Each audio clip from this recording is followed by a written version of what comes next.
친구들 사이에서 민호라고 불리는 민호는 지난 5년 동안 함께 살아온 아내 가은 그녀는 간이라고 불리는 것을 좋아했다. 액에서 온 메시지를 확인하며 휴대폰을 내려다보았다. 그는 막 전국에 지사를 둔 대형 기업과 대규모 서비스 계약을 체결한 참이었다. 그는 자신의 상사인 박상우 대표가 이 계약을 매우 기뻐할 것이라고 생각했다. 이번 계약은 그의 IT 회사에 있어 중요한 확장을 의미했고 민호의 급여 또한 크게 오를 예정이었기 때문이다. 이제야 민호는 아내 가은과 함께 계획했던 여행을 마침내 시작할 수 있을 것이라고 생각했다. 비록 그들은 가족이었지만 민호의 마음 한구석에는 일주일 전 아내와 박 대표와 함께 떠났던 캠핑 여행 이후로 지워지지 않는 불안감이 남아 있었다. 여행에서 돌아온 뒤 아내의 태도는 미묘하게 변해 있었다. 그녀의 마음은 항상 딴 데가 있는 것 같았고 민호에게 사소한 일로 짜증을 내기 시작했다. 하지만 그보다 더한 것이 있었다. 집에 돌아와 빨래 바구니에 옷을 던져 넣던 중 아내의 속옷 가랑이 부분에서 이상한 점을 발견한 것이다. 속옷을 들어 올리자 무언가 딱딱하게 굳어있는 흔적이 보였다. 특유의 냄새와 함께. 민호는 그것이 무엇인지 단번에 깨달았고 세상이 무너지는 듯한 기분을 느꼈다. 속옷에 묻은 그 액체가 누구의 것인지는 몰랐지만 그는 반드시 진실을 밝혀내겠다고 맹세했다. 곧 예정된 출장이 있었기에 그는 변호사를 찾아가 자신이 선택할 수 있는 방안들을 상담했다. 만약 가은이 정말로 부정을 저질렀다면 그는 이 결혼 생활을 끝내야 한다고 생각했다. 아내가 불충실하다는 확실한 증거가 있습니까? 강수진 변호사가 물었다. 가사 전문 변호사인 그녀는 친구의 소개로 알게 된 인물이었다. 그 친구 역시 최근에 외도로 인해 이혼했죠. 전적으로 확신하는 건 아닙니다. 민호가 인정했다. 하지만 확실한 증거가 필요합니다. 만약 사실이라면 이혼하고 싶습니다. 강 변호사가 말을 시작했다. 우리나라는 기본적으로 유책주의를 채택하고 있지만 이혼 청구 자체는 가능합니다. 다만 위자료 등을 청구하려면 사진이나 영상 같은 객관적인 증거가 필요합니다. 민호가 물었다. 정확히 어떤 것입니까? 강 변호사가 답했다. 원하신다면 제가 아는 조사관을 통해 그녀의 행적을 확인해 드릴 수 있습니다. 민호가 물었다. 이혼 절차에 대해 무엇을 준비해야 합니까? 아내도 교직에 몸담고 있어 수입이 저와 비슷하니 아마 부양비 문제는 피할 수 있을 것입니다. 강 변호사는 부동산이나 자녀가 없다면 재산은 기여도에 따라 나누게 될 것이며 각자의 연금은 각자의 몫이 될 것이라고 설명했다. 만약 실제로 외도를 했다면 그것을 근거로 삼아 수집된 모든 증거를 활용해 유리한 결과를 이끌어낼 것입니다.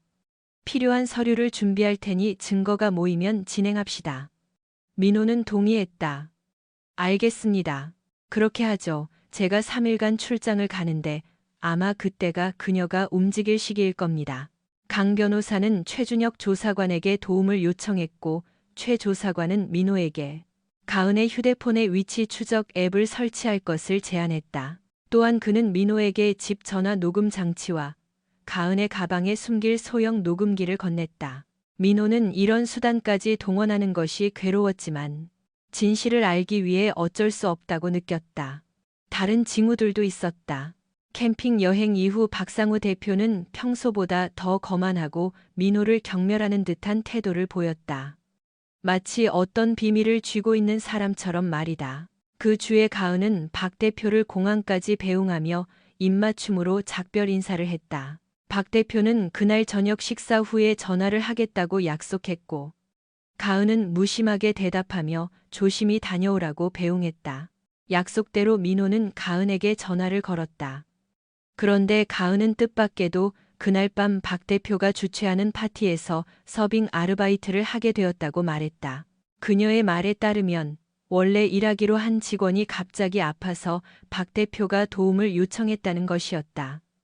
민호는 박 대표로부터 그런 계획에 대해 전혀 듣지 못했다.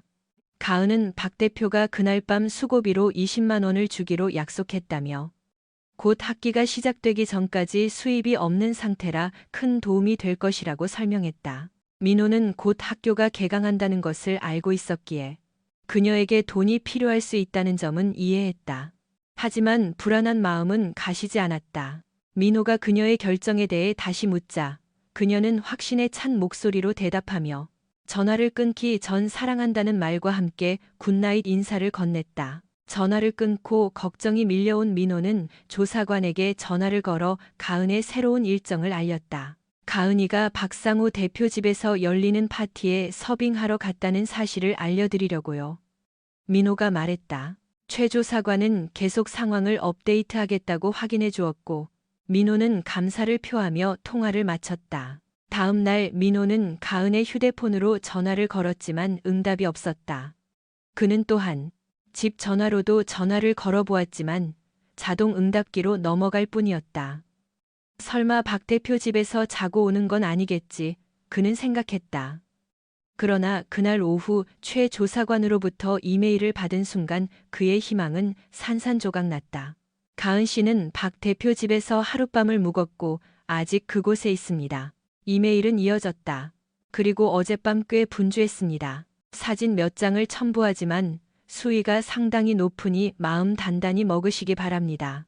귀국하시면 상세 보고서를 드리겠습니다. 민호는 첨부 파일을 열었고 심장이 사르는 듯했다.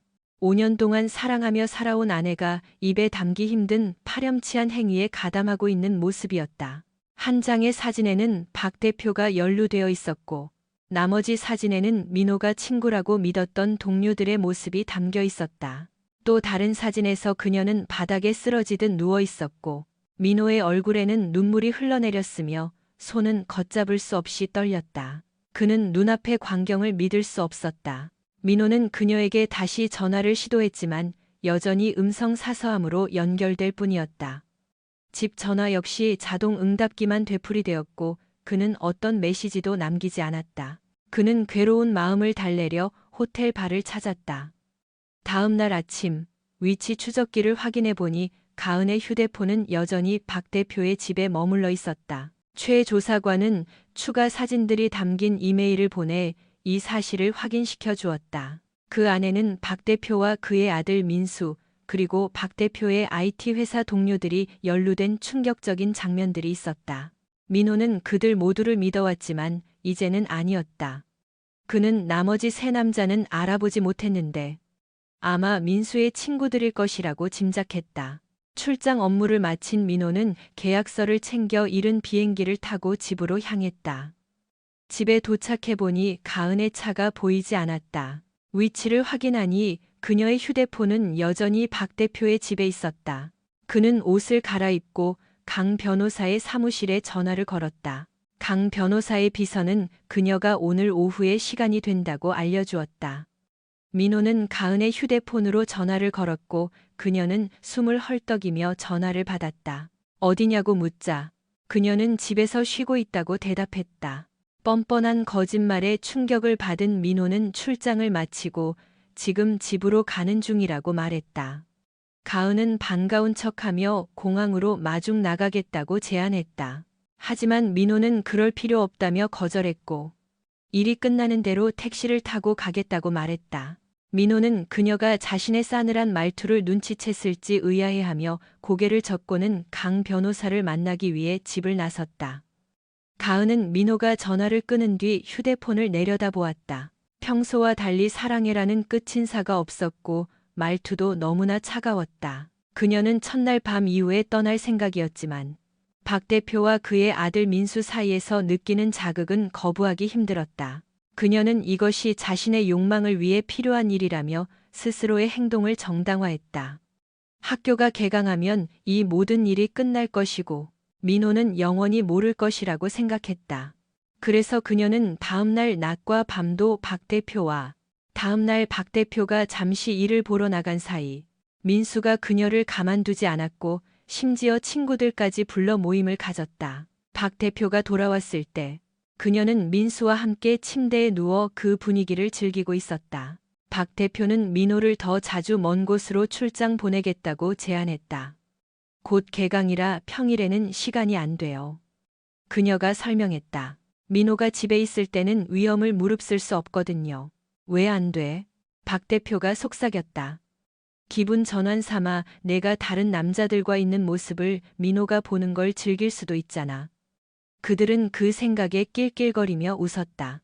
그녀는 박 대표에 대한 애정을 인정하면서도 민호에 대한 사랑과 그에게 상처를 주는 것에 대한 주저함을 내비쳤다. 박 대표는 주말에 민호를 일부러 비우게 해서 그녀가 자기들과 시간을 보낼 수 있게 하겠다고 제안했지만 가은은 결국 민호가 눈치챌 것이라고 걱정했다.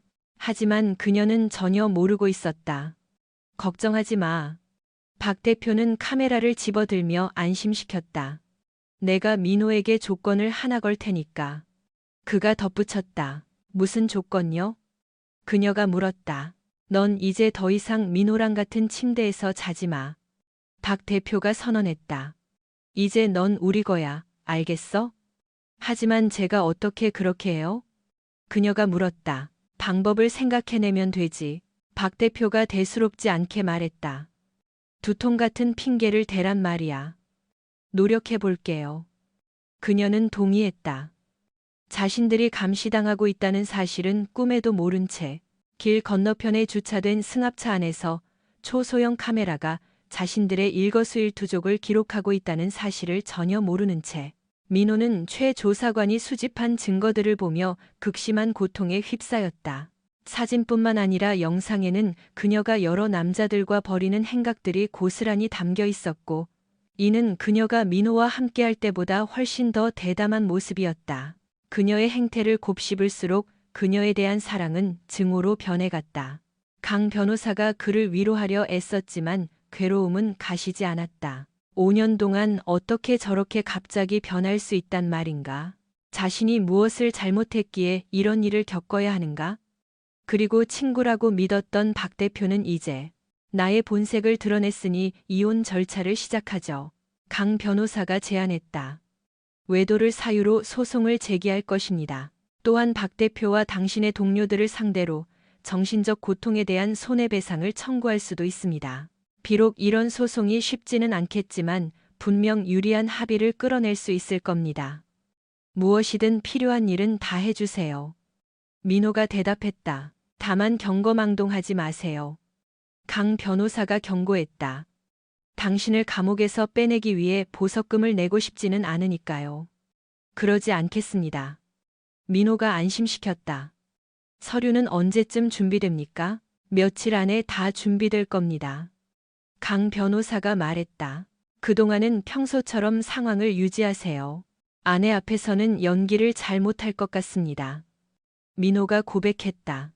그녀에게 손끝 하나 대지 않을 겁니다. 그 많은 남자들과 어울렸는데 무슨 병에 걸렸을지 누가 알겠습니까? 민호가 선언했다. 몸이 안 좋다고 핑계를 대세요. 강 변호사가 제안했다. 그러면 시간을 좀 벌 수 있을 겁니다. 민호는 고개를 끄덕여 동의했다. 네, 알겠습니다. 감사합니다. 강 변호사의 사무실을 나오며 민호는 어느 정도 안도감을 느꼈지만 여전히 속은 메스꺼웠다. 차 안에서 민호는 더 이상 박 대표 밑에서 일할 수 없으며 자신을 배신한 자들 곁에 머물 수 없다는 사실을 깨달았다. 그는 연락처에서 필요한 번호를 찾아 전화를 걸었다. 부디 좋은 결과가 있기를 바라며. 민호입니다. 김진석 대표가 전화를 받았다. 민호야, 잘 지냈니? 김 대표가 물었다. 그리 좋지는 않습니다. 민호가 솔직하게 털어놓았다. 저 예전에 말씀하신 대한시스템 자리가 아직 비어 있습니까? 김진석 대표는 오래전부터 민호를 영입하고 싶어 했지만 박 대표에 대한 민호의 의리 때문에 민호는 제안을 거절해 왔었다. 이제 그 의리는 사라졌다. 김 대표가 확답했다. 물론이지. 드디어 제대로 된 회사로 오기로 마음먹은 거냐? 비슷합니다. 민호가 대답했다. 지금 있는 곳에서는 더 이상 버틸 수가 없어서요. 무슨 일인지는 모르겠지만 유감이다. 김 대표가 동정하며 말했다. 내가 도울 일이 있니? 그저 일자리만 주시면 됩니다. 민호가 요청했다. 그동안 박 대표 밑에서 했던 것보다 더 열심히 일하겠습니다. 좋아, 그럼 다음 주 월요일부터 출근하는 게 어떠니? 김 대표가 동의했다. 좋습니다. 정말 감사합니다. 그럼 오늘 저녁에 아내와 함께 우리 집에서 식사나 하는 게 어때? 아내가 맛있는 갈비찜을 준비할 테니 보상 패키지에 대해 이야기해보자고 김 대표가 제안했다. 정말 가고 싶지만 아내를 데려갈 수는 없을 것 같습니다. 민호가 거절했다. 오, 무슨 일 있니? 김 대표가 물었다. 전화로 설명하기는 좀 그렇습니다만 오늘 밤 뵈면 자세히 말씀드리겠습니다. 그래, 알겠다. 김 대표의 목소리에 걱정이 서렸다. 내 아내는 상담사 자격증도 있으니 도움이 될 수도 있을 거야. 좋은 생각입니다. 민호가 인정했다. 아내분께 말씀드려 주십시오. 6시 30분까지 오게나. 김 대표가 말했다. 알겠습니다. 6시 30분에 뵙겠습니다. 감사합니다. 천만에. 김 대표가 전화를 끊자 민호는 마음의 짐을 조금이나마 덜어낸 기분이었다. 민호는 집으로 차를 몰았지만 가은은 아직 집에 없었다. 그는 집으로 들어가 씻고 옷을 갈아입은 뒤 사직서를 썼다. 가은은 오후 5시쯤 귀가했다. 민호가 컴퓨터 앞에 앉아 있는 것을 보고 그녀는 입을 맞추려 몸을 숙였지만 민호는 고개를 돌렸고 그녀는 그의 뺨에 키스했다. 무슨 일 있어? 그녀가 놀라서 물었다. 아니, 별거 아냐. 민호가 대답했다. 몸이 좀 안 좋네. 시차 적응 때문인가 봐. 오늘 밤은 소파에서 자야겠어. 소파에서? 그녀가 물었다. 어디 가려고? 저녁 약속이 있어. 민호가 대답했다. 누구 만나는 거야? 데이트라도 해? 그녀가 불안한 목소리로 물었다. 지금 나보고 바람 피우냐고 따지는 거야? 민호가 되물었다. 아니, 난 널 배신한 적도 없고 앞으로도 그럴 일 없어. 너도 똑같이 말할 수 있어? 그녀는 소스라치게 놀라며 그가 혹시 알고 있는 건 아닌지 의심했다. 절대 알 리가 없어. 그녀는 스스로를 안심시켰다. 아니, 못해. 그녀가 대답했다. 민호는 여전히 믿지 않는 눈치였다. 출장은 어땠어? 그녀가 화제를 돌리려 물었다. 성공적이었어. 그가 답했다. 박 대표 집에서 아르바이트는 어땠고? 잘 끝났어. 그녀가 대답했다. 비록 힘들었지만 즐거웠다고 덧붙이는 그녀의 목소리엔 아무런 감정이 실려 있지 않았다. 민호는 시계를 보며 이제 떠날 때가 되었다고 판단했다. 가봐야겠어. 그는 하던 작업을 저장하고 컴퓨터를 껐다. 그는 아무 말 없이 그녀를 지나쳐 안방으로 들어가 옷을 갈아입었다. 그가 다시 나왔을 때 가은은 소파에 앉아 있었다. 얼마나 걸려? 그녀가 물었다. 모르겠어. 기다리지 마. 다녀올게. 그는 열쇠를 챙겨 집을 나섰다. 그녀는 평소처럼 나갈 때 입맞춤을 해주거나 사랑한다는 말을 하지 않는 그를 보며 이상함을 느꼈다. 민호의 차가 시야에서 사라지자 가은은 집 전화기를 들어 박 대표에게 전화를 걸었다. 그들의 대화가 녹음되고 있다는 사실은 꿈에도 모른 채 상우 씨, 민호가 뭔가 눈치챈 것 같아요. 그녀가 털어놓았다. 왜 그렇게 생각하는데? 박 대표가 물었다. 나한테 손끝 하나 대지 않으려고 해요. 그녀가 설명했다. 항상 나갈 때 뽀뽀해주고 사랑한다고 말하던 사람이 오늘은 전혀 아니었어요. 아주 차갑게 굴면서 저녁 약속이 있다고 나가버렸단 말이에요. 그래? 박 대표가 대답했다. 누굴 만나는지 말 안 했어? 네. 그녀가 인정했다. 상우 씨, 만약 민호가 알게 되면 어쩌죠? 나를 떠나려고 하면요? 박 대표가 비웃었다. 그럼 그냥 우리랑 살면 되지.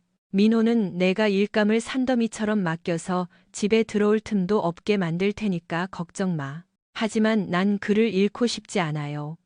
가은이 하소연했다. 그를 사랑한다고요. 그래? 하지만 지난 며칠 동안 네가 한 행동은 그렇지 않던데? 박 대표가 응수했다. 그건 불공평해요. 그녀가 반박했다. 당신들과 즐거웠던 건 사실이지만 난 여전히 민호를 사랑해요. 그를 잃고 싶지 않단 말이에요. 걱정 마. 박 대표는 그녀의 불안을 일축했다. 진정하고 있으면 다 알아서 될 거야. 만약 그래도 안 된다면 우리가 알아서 처리할 수 있어. 그를 해치려는 건 아니죠? 그녀가 걱정스럽게 물었다. 그럴 리가. 박 대표가 짧게 답했다. 우리가 원하는 방식대로 그를 이해시키면 돼. 그리고 너도 그 과정에서 역할을 해야 할 거야. 가은은 놀랐다. 그래. 박 대표가 확인해 주었다. 때가 되면 내가 우릴 도와야 할 거야. 네가 누구 편인지 잊지 마. 그리고 나한테 내 스캔들을 일으킬 만한 영상들이 있다는 것도 잊지 말고. 설마 그러지는 않으실 거죠? 가은이 반박했다. 글쎄, 내가 못할 것 같니? 박 대표가 확언했다. 캠핑 여행 때 찍은 영상도 있고, 다른 곤란한 상황들도 많지. 넌 내 것이니 민호 녀석을 잘 구슬려야 할 거야. 덫에 갇힌 기분이 든 가은은 마지못해 동의했다. 알겠어요. 하지만 제발 그를 해치지는 말아주세요. 박 대표는 전화기 너머로 비열하게 웃으며 통화를 끝냈다. 그 사이 민호는 김진석 대표와 윤희 씨가 사는 넓은 2층 주택에 도착했다. 그는 차에서 내려오는 길에 산 와인 한 병을 들고 내렸다. 김 대표는 문 앞까지 나와 그를 반갑게 맞이하며 와인을 건네받았다. 어서 오게, 민호야. 김 대표는 미소로 그를 맞이했다. 고마워요. 오늘 저녁에 아주 잘 어울릴 것 같네요.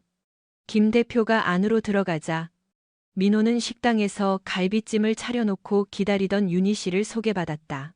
여보, 이쪽은 우리 회사의 새로운 고객 담당 이사가 될 민호야. 민호는 윤희 씨와 악수를 했고 김 대표는 와인을 땄다. 만나서 반가워요, 민호 씨. 윤희 씨가 미소로 환영했다. 반갑습니다, 사모님. 민호가 답했다. 아유, 사모님이라뇨. 그냥 윤희 씨라고 부르세요. 그녀가 손사래를 쳤다. 식탁에 앉자 윤희 씨는 갈비찜을 덜어주었고 김 대표는 민호의 잔에 와인을 따랐다. 민호는 감사를 표하며 식사를 시작했다.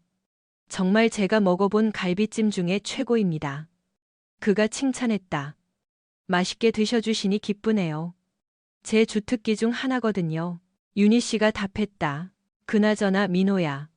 내가 캐묻는 건 아니지만 왜 그렇게 갑자기 박 대표를 떠나기로 한 거니?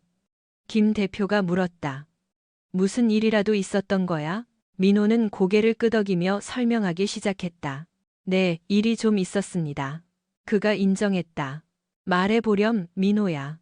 우리가 들어줄게. 윤희 씨가 격려했다. 민호는 잠시 마음을 가다듬었다. 참 힘든 상황입니다. 김 대표가 말했다. 나도 이해해. 나도 비슷한 일을 겪어봤으니까. 비슷하지만 상황은 좀 다릅니다. 이직 말고 다른 계획은 세우셨나요? 윤희 씨가 물었다. 이미 변호사와 상담했고 이혼 절차를 밟고 있습니다. 민호가 털어놓았다. 변호사 말로는 재산 분할은 절반 정도가 될 것 같습니다. 심리 상담을 받아보는 건 어떠세요? 윤희 씨가 제안했다. 이미 그럴 단계를 넘어선 것 같습니다. 민호가 답했다. 가은이에게 도대체 무슨 일이 일어난 건지 모르겠습니다. 마치 내가 알던 사람이 아닌 것처럼 변해버렸어요. 이 상황을 어떻게 견디고 있나요? 윤희 씨가 다시 물었다. 그리 좋지는 않습니다. 변호사는 저에게 가은이 주변에서는 평소처럼 행동하라고 조언했지만 그녀의 얼굴을 보는 것조차 견디기 힘듭니다. 상담이 도움이 될 수도 있어요. 그녀가 덧붙였다. 고려해 보겠습니다. 민호가 수긍했다. 진석 씨 말이 맞아요. 윤희 씨는 이 분야에서 최고예요. 김 대표가 거들었다. 본인만 원한다면 윤희 씨가 이 힘든 시간을 헤쳐나가는데 큰 도움을 줄 수 있을 거야. 게다가 우리 회사 복지 혜택에도 포함되어 있으니 아주 좋은 기회지. 민호가 쓴웃음을 지었다. 진심이야. 김 대표가 그를 안심시켰다. 내가 힘들 때 윤희 씨가 정말 큰 힘이 되어 주었거든. 자네에게도 큰 도움이 될 거야. 김 대표가 윤희 씨를 보며 물었다. 상담 일정을 좀 잡아줄 수 있겠어? 물론이죠. 그녀가 확인했다. 일주일에 1시간 정도면 어떨까요, 민호 씨? 고민 끝에 민호는 동의했다. 알겠습니다. 시도해보죠. 김 대표는 민호의 어깨를 두드리며 미소 지었다. 잘 생각했어. 상담에 필요한 시간은 충분히 보장해주겠네. 윤희 씨랑 일정 잘 조율해 보라고. 네, 감사합니다. 낭당 노영 도서리 서로 그런 동 푸세 이런 도요. 자, 이제 괜찮다면 민호 씨. 서재로 가서 새로 맡게 될 업무에 대해 자세히 이야기해보지. 김 대표가 제안했다. 물론입니다. 윤희 씨도 미소로 답했다. 고마워요. 민호는 김 대표와 함께 일어섰다.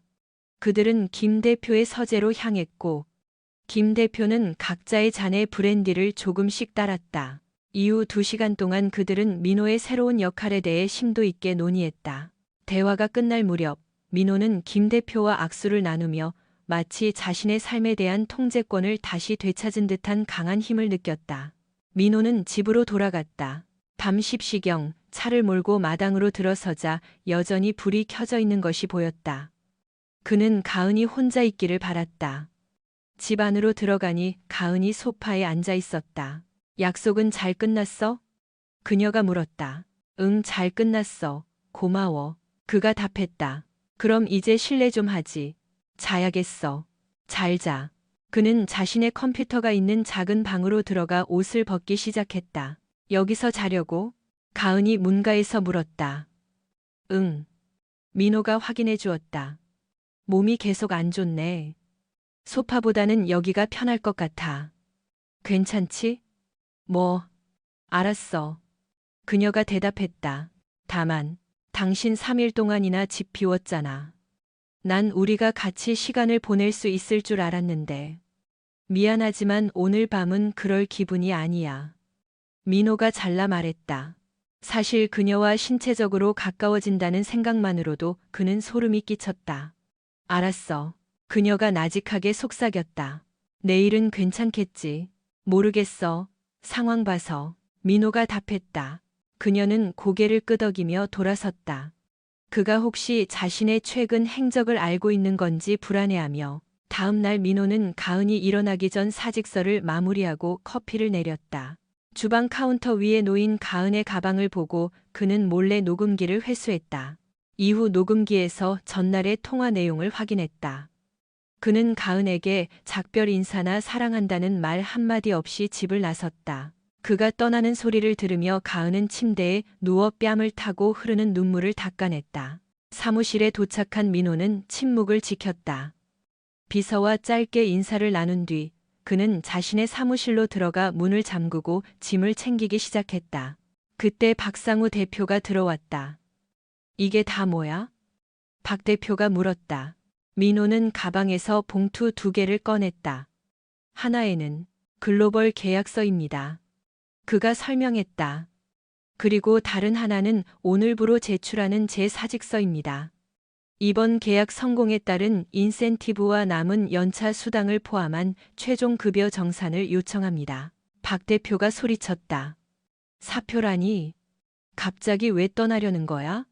난 네가 필요하다고. 박 대표가 진지하게 반박했다. 민호가 응수했다.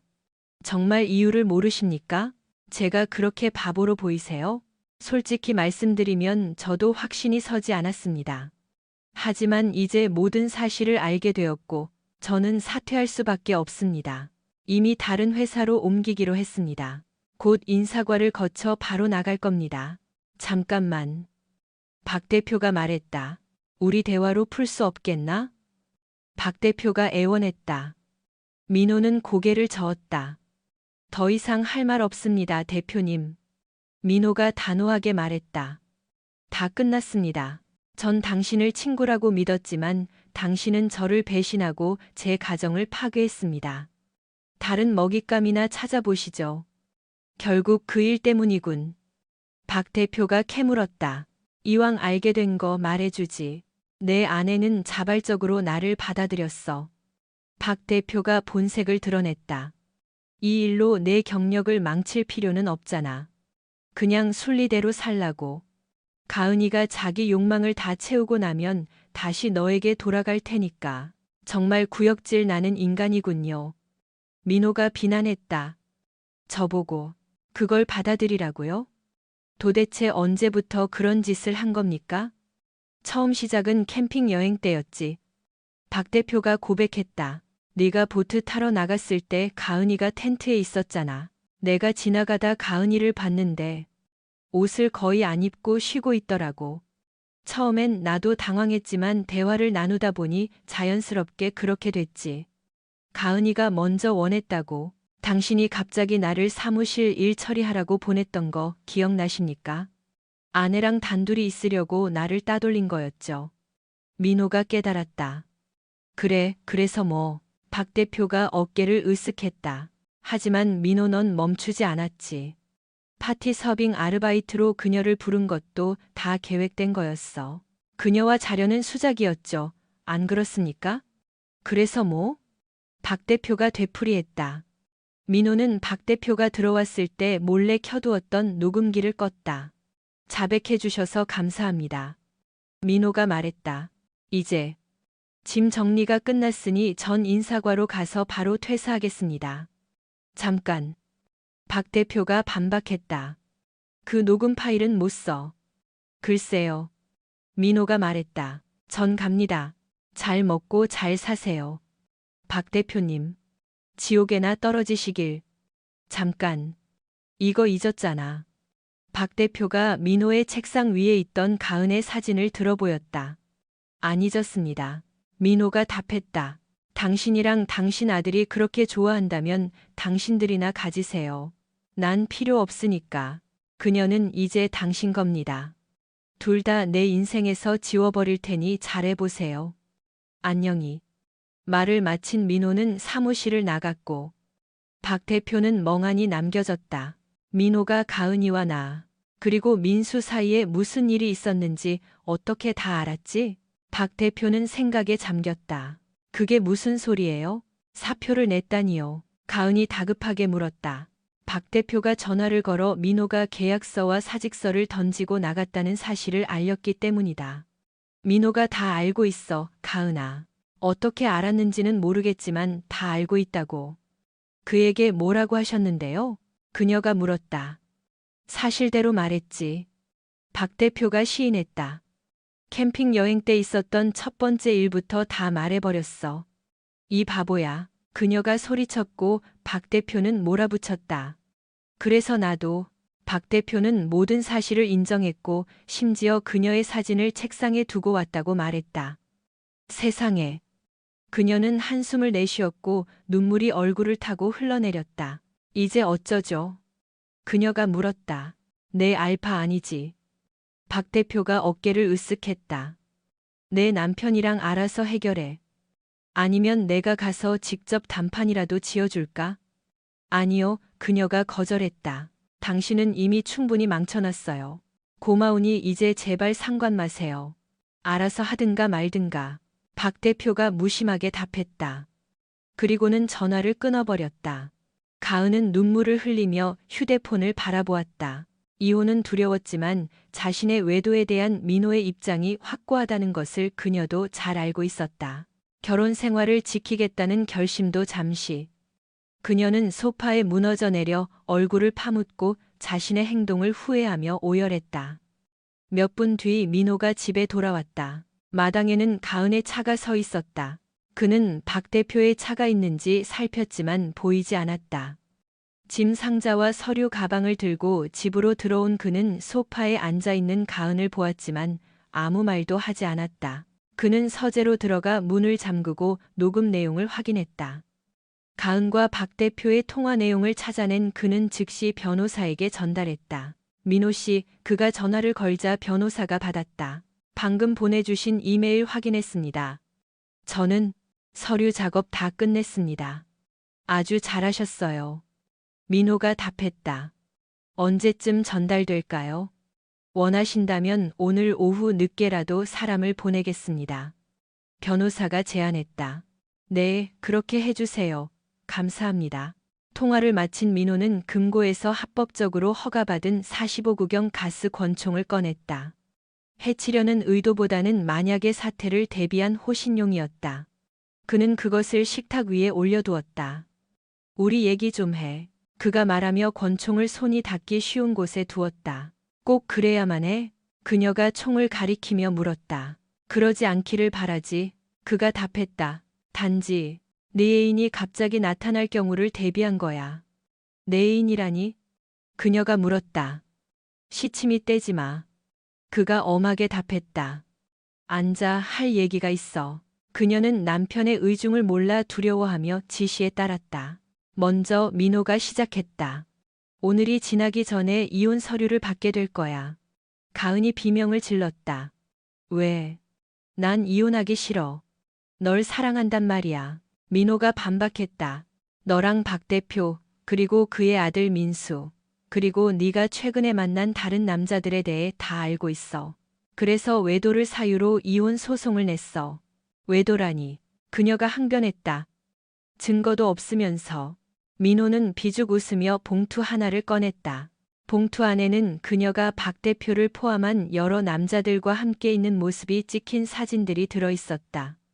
영상과 음성 증거도 다 확보했어. 민호가 덧붙였다. 그녀는 고개를 저으며 눈앞의 현실을 부정하려 했다. 좋아. 그가 말했다. 이런 상황에서도 난 꽤 공평하게 대우할 거야. 위자료는 없고 은행 예금은 절반씩 나누지. 각자의 연금은 건드리지 않고 내 소지품도 다 챙겨가. 내 신용카드는 이미 정지시켰고 내 몫의 예금은 수표로 끊어왔어. 그리고 접근 금지 명령도 신청했으니 내 집과 직장에서 150m 이내로는 접근하지 마. 서류를 받는 즉시 짐 싸서 나갈 시간은 줄게. 지금 나를 쫓아내는 거야? 그녀는 눈물을 흘리며 나직하게 물었다. 민호는 고개를 끄덕였다. 내가 거부하면 어떻게 되는데?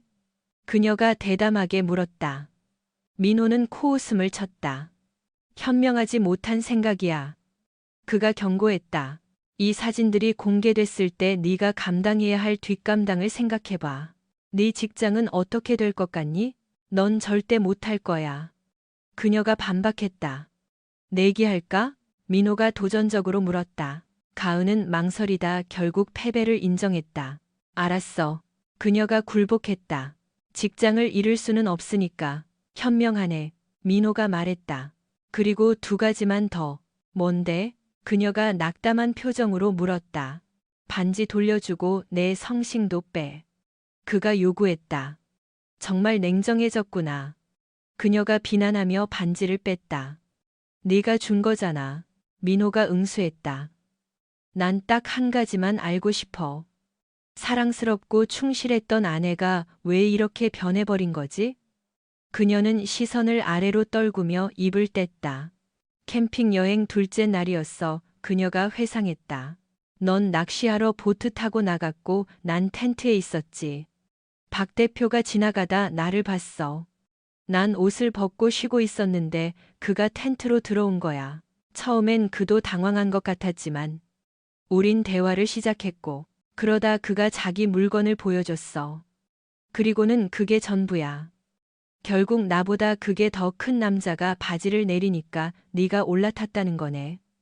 참 뻔한 이야기군. 민호가 논평했다. 그거 하나로 넌 그냥 해픈 여자가 된 거야. 그 여행 동안 그랑 몇 번이나 잤어? 2번. 그녀가 시인했다. 내가 수상스키 타러 갔을 때 1번. 그리고 박 대표가 널 사무실로 먼저 보냈을 때 1번 더. 민호는 고개를 저으며 사진들을 가리켰다. 네 애인들 중에 피임 기구를 쓴 놈이 하나도 없던데. 그가 지적했다. 임신이나 병 걸릴 걱정은 안 됐어? 피임약 먹고 있었어. 그녀가 변명했다. 하지만 그게 완벽한 건 아니지. 민호가 꼬집었다. 넌 지금 임신했거나 병에 걸렸을 수도 있어. 그게 네가 원하던 거야? 세상에, 아냐. 그녀가 강변했다. 민호는 고개를 저었다. 있잖아, 우리가 함께하는 동안 너보다 훨씬 예쁜 여자들이 나한테 유혹의 손길을 보낸 적이 많았어. 그가 고백했다.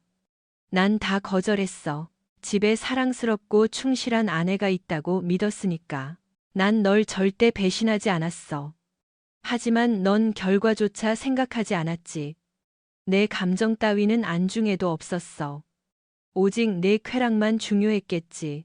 그럴 만한 가치가 있었기를 바란다. 이제 짐 싸. 서류 전달받는 대로 바로 나가줘. 민호야, 제발. 그녀가 애원했다.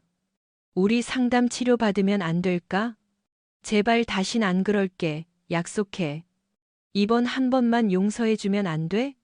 난 내가 한 짓을 절대 용서 못해. 민호의 표정은 그 어느 때보다 단호했다. 박 대표가 바지를 내린 그 순간부터 넌 고의로 나를 배신한 거야. 난 그런 수준의 배신은 절대 용서할 수 없어. 그래도 나를 사랑하잖아. 우리 이겨낼 수 없겠어? 그녀가 물었다. 그는 고개를 저었다. 아니, 이제 내 얼굴을 보는 것조차 힘들어. 그가 시인했다. 네가 내 인생에서 빨리 사라져줬으면 좋겠어. 이제 짐이나 싸.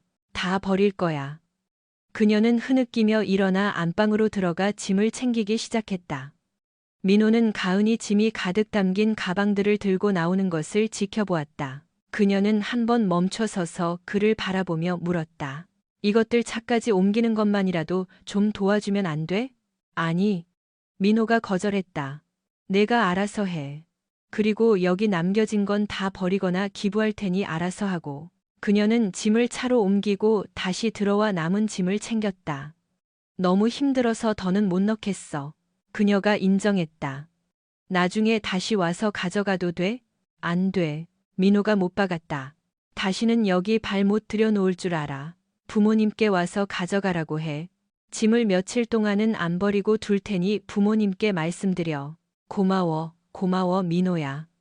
정말 미안해. 그녀가 대답했다. 세상에 부모님께는 뭐라고 말씀드려야 할지. 진실을 말해봐. 민호가 제안했다. 박 대표랑 다른 남자들이랑 바람 피우다 걸려서 쫓겨났다고 말해. 정말? 그녀가 물었다. 어차피 알게 되실 거야. 민호가 확언했다. 거짓말하거나 꾸며내면 더 나빠질 뿐이야. 너희 부모님이 정직하지 못한 걸 얼마나 싫어하시는지 너도 알잖아. 바로 그때 문을 두드리는 소리가 들렸다. 너 찾으러 온 모양이네. 민호가 말했다. 가은은 조심스럽게 문으로 다가갔고 경찰관 한 명이 서 있는 것을 보았다. 강가은 씨 되십니까? 그가 물었다. 그녀는 네, 맞습니다라고 답했다. 신분증 좀 확인하겠습니다. 경찰관이 요청했다. 그녀는 운전면허증을 꺼내 보여주었다. 확인을 마친 경찰관은 면허증을 돌려주며 봉투 하나를 건넸다. 이혼 소환장입니다. 그가 통보했다. 그리고 여기 접근 금지 명령서도 있습니다. 즉시 이곳에서 퇴거하셔야 합니다. 원하신다면 지금 바로 서류에 서명하실 수도 있습니다. 그녀는 고개를 끄덕이며 이혼 서류를 꺼냈다. 검토를 마친 그녀는 펜을 빌려 서명했다. 이건 제가 변호사에게 전달하겠습니다. 경찰관이 그녀에게 확언했다. 지금 즉시 떠나셔야 합니다. 다시 돌아오려고 하면 체포될 수 있습니다. 아시겠습니까? 네. 그녀는 눈물을 흘리며 대답했다. 그녀는 민호를 쳐다보았다. 정말 미안해. 그녀가 사과했다. 응. 나도 그래. 민호가 답했다. 잘 가. 안녕. 그녀는 떠나며 나직이 속삭였다. 경찰관은 떠나기 전 민호에게 가볍게 고개를 끄덕였다. 그 후 며칠 동안 민호에게는 폭풍 같은 시간이었다. 가은은 연락을 시도하지 않았지만 박 대표는 집으로 2건의 협박성 음성 메시지를 남겼다. 이봐 민호, 너 거기 있는 거 다 알아. 그가 소리쳤다. 소송 취하 안 하면 가만 안 둘 줄 알아. 민호는 비웃으며 음성 메시지를 저장해 강 변호사에게 보냈고 강 변호사는 이를 지역 경찰서에 통보했다. 가은의 부모님도 전화를 걸어 짐을 더 가져가도 되는지 물었다. 네, 오셔도 됩니다. 다만 가은이가 같이 오지 않게 해주세요. 접근 금지 명령이 내려진 상태니까요. 민호가 그들에게 알렸다. 알겠네, 민호야. 가은의 아버지 최봉구 씨가 말했다. 봉구 씨와 가은의 어머니 숙자 씨가 도착해 남은 짐을 챙기며 민호에게 이혼을 재고해보라고 권유했다. 민호는 우리 가은이가 큰 실수를 했지만 한 번만 용서해주고 다시 합치면 안 되겠니? 애가 널 정말 사랑하잖니? 숙자 씨가 애원했다. 가은이가 어머님께 뭐라고 하던가요? 민호가 물었다. 대표님이랑 좀 문제가 있었다고 인정하더구나. 숙자 씨가 답했다. 그게 다인가요? 민호가 다시 물었다. 그래, 자세한 이야기는 안 하길래 우리도 더 묻지 않았지. 숙자 씨가 설명했다.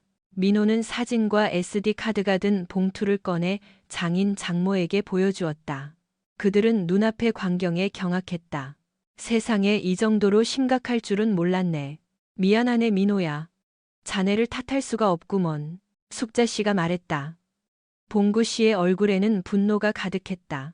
우리 딸이랑 따끔하게 이야기를 좀 해야겠군. 그가 맹세했다. 이 사진들로 다른 짓을 한 건 아니지? 그가 민호에게 물었다. 민호는 고개를 저었다. 아직은요. 하지만 이혼 소송에 반대하지 말라고 경고는 해두었습니다. 그는 털어놓았다. 그들은 민호의 처지에 공감하며 짐 싸는 것을 마쳤다. 30분 뒤 그들은 민호를 따뜻하게 안아주고 집을 떠났다. 그날 늦게 민호가 TV를 보고 있을 때 또다시 문을 두드리는 소리가 났다. 외시경으로 보니 박 대표와 민수, 그리고 예전 동료 2명이 서 있었다. 그는 무기 보관함에서 가스 권총을 꺼내고 경찰에 신고한 뒤 권총을 등 뒤에 숨기고 그들이 들이닥치기 전 문을 살짝 열었다. 그리고 총을 겨누며 그들을 마주했다. 너 오늘 한번 죽어봐라. 박 대표가 협박했다. 민호가 박 대표에게 총을 겨누자 그들은 멈칫했다. 정말 나를 시험해보고 싶은 거야? 민호가 도전했다. 말해두는데 이미 경찰에 신고했고 지금 오는 중이야. 경찰이 왔을 때도 여기 있으면 너희들 다 접근 금지 명령 위반으로 체포될 줄 알아. 민호가 경고했다. 이 사람 진심인 것 같아. 일행 중 한 명이 겁먹어 말했다. 박 대표는 망설이다 민호를 노려보았다. 그때 갑자기 멀리서 사이렌 소리가 들려왔고 붉고 푸른 불빛이 번쩍이는 것이 보였다. 그래 박 대표. 난 농담하는 거 아냐. 민호가 확언하자 그들은 몸을 돌려 떠나려 했다. 제복을 입은 경찰관 2명이 문 앞에 나타났다. 민호는 총을 내려놓았다. 선생님, 무기를 내려놓으십시오. 한 경찰관이 요구했다. 민호는 지시에 따라 총을 주방 카운터 위에 놓았다. 경찰관님, 이 사람들이 접근 금지 명령을 어기고 제 집에 침입해 협박을 했습니다. 체포를 요청합니다. 명령서 사본이 있습니까? 경찰관이 물었다. 민호는 고개를 끄덕였다. 네, 여기 있습니다. 민호는 카운터에서 봉투를 집어 경찰관에게 건넸고 그는 서류를 꼼꼼히 살폈다. 짧은 검토 끝에 경찰관은 서류를 돌려주고 네 남자에게 향했다. 돌아서서 뒷짐지세요. 경찰관이 명령했다. 남자들은 경찰관이 수갑을 채우고 미란다 원칙을 고지하는 동안 민호를 매섭게 노려보았다. 상황이 정리되자 한 경찰관이 민호에게 물었다. 총기 소지 허가증이 있습니까? 민호가 확인해 주었다. 네, 있습니다. 보여드릴까요? 그리고 지갑에서 가스총 소지 허가증을 꺼내 보여주었다. 경찰관은 허가증을 확인하고 고개를 끄덕였다. 알겠습니다. 총기 관리에 주의하십시오. 네, 알겠습니다. 감사합니다. 민호가 답했다. 그 후 3개월은 민호에게 눈 깜짝할 사이에 지나갔다. 그는 박 대표 밑에서 일할 때보다 대한 IT에서 일하는 것이 훨씬 만족스러웠다. 윤희 씨와의 매주 상담은 그가 사람에 대한 불신과 분노를 다스리는데 큰 도움이 되었다. 동시에 그는 헬스장에 등록해 일주일에 3번 운동을 시작했고 무술 수업도 듣기 시작했다. 심신 수련을 위해서였다. 또한 그는 윤희 씨의 조언에 따라 식단 조절과 운동 병행했다. 이혼 소송은 가은이 반대하지 않아 순조롭게 진행되었다. 하지만 관련 손해배상 소송은 약간의 우여곡측을 겪었다. 강 변호사가 경고했듯 2건은 기각되었지만 박 대표를 상대로 한 소송은 예상치 못한 전환점을 맞이했다. 증거물과 재산 상태를 검토한 판사는 민호의 손을 들어주며 박 대표에게 10억 원의 배상금을 지급하라고 명령했다. 판사는 박 대표의 행위에 대해 강력한 유감을 표했다. 피고 박상우의 행위는 매우 비도덕적이며 비난받아 마땅합니다. 판사가 꾸짖었다. 피고는 자신을 친구로 믿었던 원고를 배신했을 뿐만 아니라 고용주라는 지위를 남용해 의도적으로 원고의 가정과 혼인 관계를 파괴했습니다. 또한 여러 차례 접근 금지 명령을 위반하기도 했습니다. 따라서 원고의 청구를 인용하며 피고에게 10억 원의 손해배상을 명합니다. 재판장님, 이건 너무 가혹합니다. 박 대표의 변호사가 끼어들었다. 변호인. 본 법정은 박상우 씨의 행위가 단순히 가혹한 수준을 넘어 천박하고 파렴치하다고 판단합니다. 명령은 유효합니다. 판사가 확언했다. 이 배상금은 언제까지 지급해야 합니까?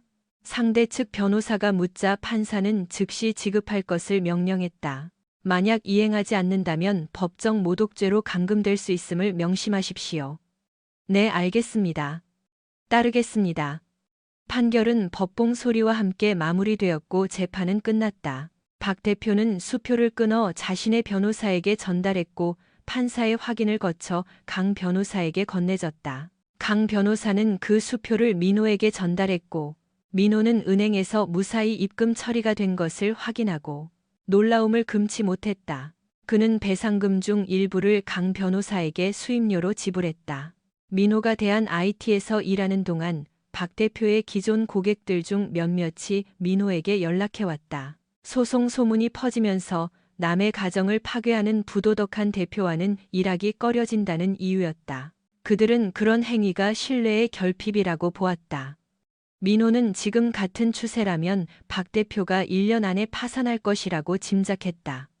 이 기간 동안 민호는 직장에서 몇몇 매력적인 여성들이 다가왔음에도 불구하고 그는 이혼 판결이 완전히 확정될 때까지는 여전히 유부남이라는 마음가짐으로 모든 유혹을 거절했다.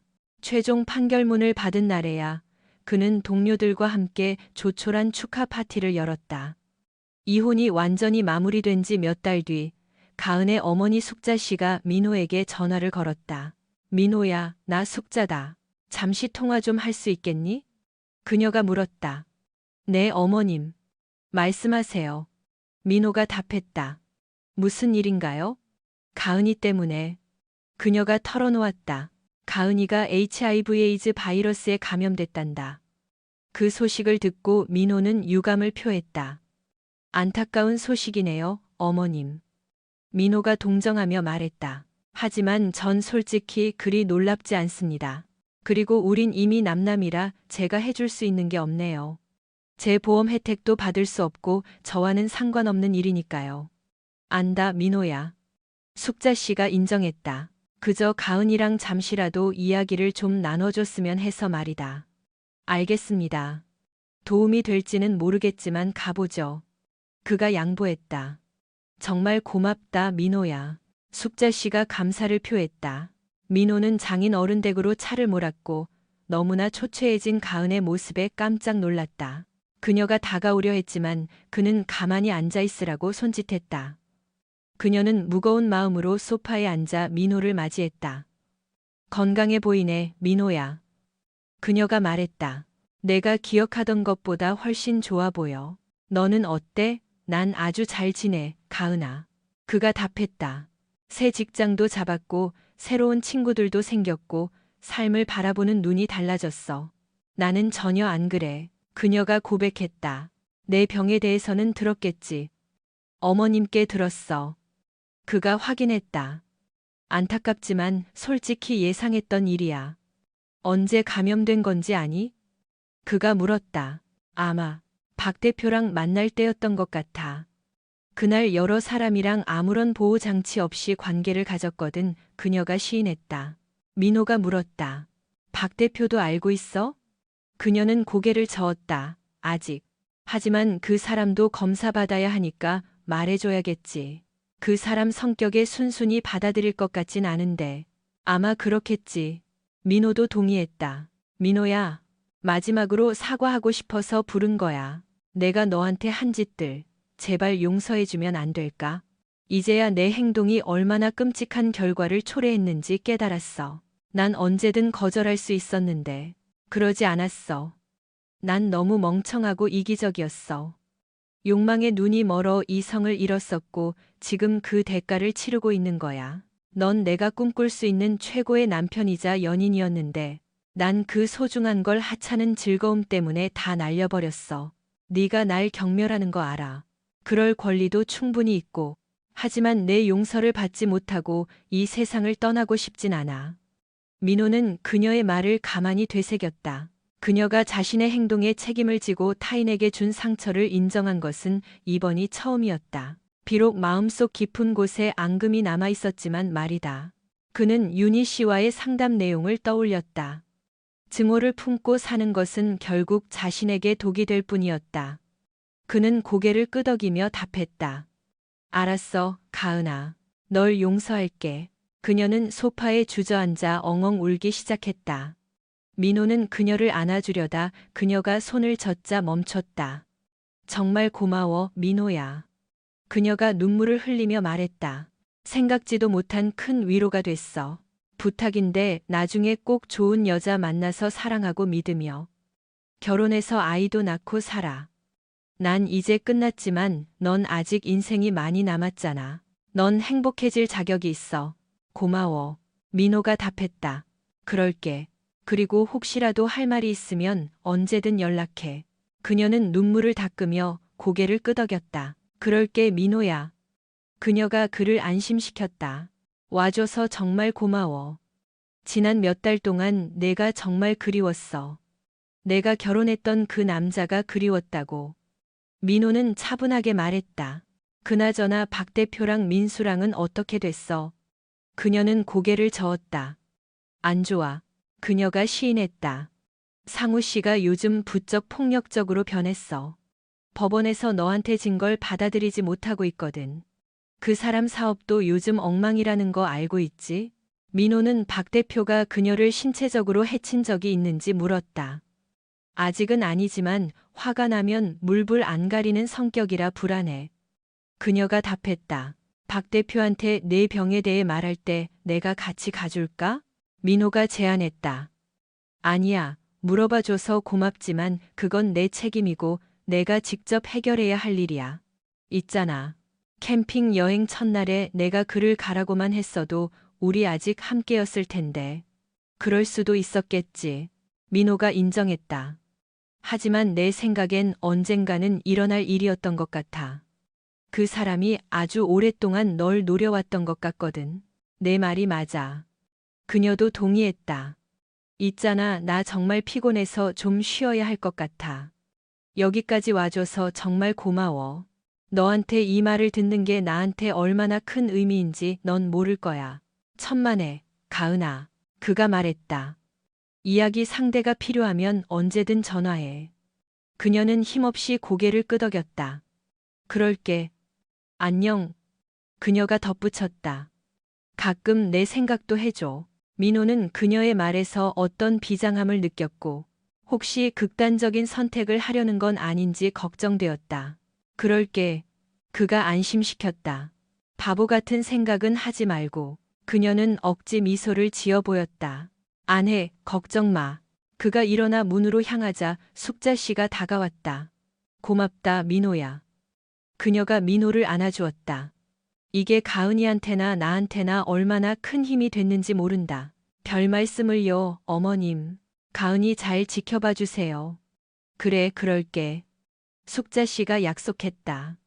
몇 주 뒤 민호는 집에서 저녁을 먹으며 뉴스를 보고 있었다. 그러다 한 뉴스 속보가 그의 눈길을 사로잡았다.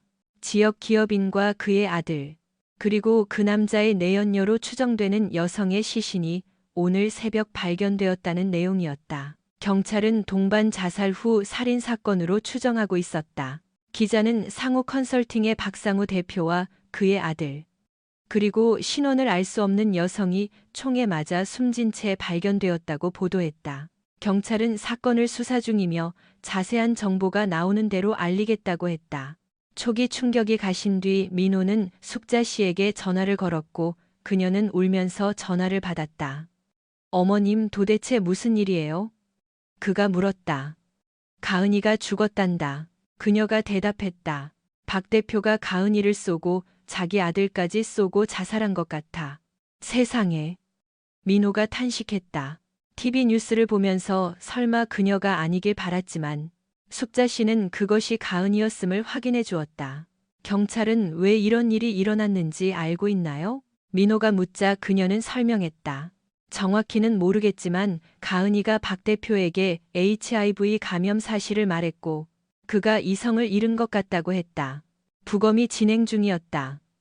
정말 유감입니다, 어머님. 민호가 위로를 건넸다. 이런 일이 일어나길 바랐던 건 아니었다는 걸 알아주세요. 안다, 민호야. 그녀가 답했다. 가은이가 스스로 선택한 일이었고 그 결과를 마주한 거지. 하지만 하나뿐인 자식을 잃는 건 정말 가슴이 찢어지는구나. 그저 가은이가 이제는 더 좋은 곳에 있기를 바랄 뿐이다. 도움이 필요하시면 언제든 말씀하세요. 그가 제안했다. 고맙다, 민호야. 몇 주 뒤 가은의 추모식이 열렸고 민호는 그녀의 부모님을 돕기 위해 휴가를 냈다. 경찰 수사 결과에 따르면 박 대표와 민수 모두 가은과 마찬가지로 HIV 양성 반응이 나왔다. 가은이 박 대표에게 진단 결과를 알리며 함께 검사받자고 제안했고 두 사람 모두 양성임을 확인한 박 대표가 가은을 쏘고 아들을 죽인 뒤 스스로 목숨을 끊은 것이었다. 민호는 며칠 동안 가은의 죽음을 애도하며 추억에 젖었다. 그가 그녀와 함께했던 행복했던 시절을 회상하고 있을 때 직장 동료인 한지영 씨가 불쑥 그를 찾아왔다. 안녕, 멋쟁이 카우보이. 그녀가 인사했다. 오늘 밤 우리랑 같이 한잔할래요? 옆에 누군가 필요해 보이는데. 민호는 잠시 망설이다 거절하려 했지만 다시 생각에 잠겼다. 뭐 어때요? 그가 답했다. 지금 저도 누군가랑 같이 있고 싶네요. 좋아요. 그럼 퇴근하고 탐에서 봐요. 네. 그가 미소 지으며 답했다. 초대해줘서 고마워요. 그녀가 멀어지는 모습을 보며 민호는 인생의 순환에 대해 생각했다. 그때 낯익은 목소리가 들려왔다. 머릿속에서 여성의 목소리가 들렸다. 힘내, 저 여자 너한테 마음 있나 봐. 그 목소리에 그는 깜짝 놀랐다. 그는 주변을 둘러보았지만 아무도 없었고 순간 등줄기에 소름이 돋았다. 아냐. 그는 혼잣말했다. 그럴 리가 없지. 혹은 그럴 수도 있을까.